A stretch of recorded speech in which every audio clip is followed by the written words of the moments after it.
your old 40s into something that's way cooler. What was maybe a champagne bottle from your wedding, you can have at the center of your table for years to come. Sparkling water to carafe. Every bottle that comes through our door gets weighed, goes down into the dungeon and stored until it gets made into a new thing. From the moment the bottle is entering our shop, we have a destination for what it's going to grow up to be. That's what we like to say. I think the little bottle's growing up to its new person. Glassblowing is a team sport.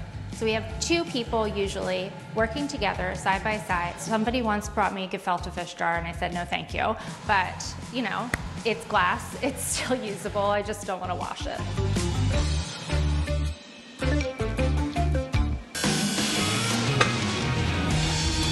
Hi, my name is Danielle. I'm one of the founding members of Remark Glass, located in Philadelphia, Pennsylvania. And we take bottle glass, heat it up to 2,000 degrees, and reform it into different materials. We can turn this into this. We make a range of tabletop accessories all the way to commercial and residential lighting. So that would include our regular barware, wine glasses, water glasses, all the way up into serving bowls and home accessories. We do a lot of keepsakes. We name the company in a funny way. Definitely references recycling, remaking, remarking the glass. Just also so happens that Rebecca and Mark, who are my business partners, if you think about it, it's Rebecca and Mark.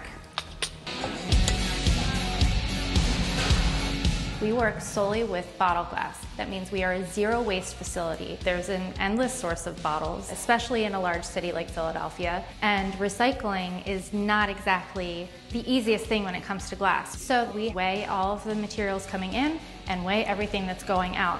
And that gives us an estimate of about how much waste we divert from the waste stream every month. So I studied glass blowing in the Tyler School of Art, part of Temple University, and I learned all of the old techniques of glass blowing. In traditional glass blowing, there is a molten vat of glass that is kind of like a big witch's cauldron, and it has this soupy hot material in it. We have a kind of more rigid material that we spot heat and then move the material a little bit further. We have two sets of equipment in our shop. We have one that's stationary and then we have one that's on wheels, and it's pretty cool. It's called a little dragon. After our bottles come into our shop, they get cleaned and processed. We go to the wet saw, we cut them down to a specific height. After that, they go into a kiln and then slowly come up to a temperature of 1050. At that temp, the glass is stable, it's very hot, but in our terms, it's really just warm. The gaffer, who is the lead glassblower in the team, will pick up the bottle on the end of a steel rod called a punty.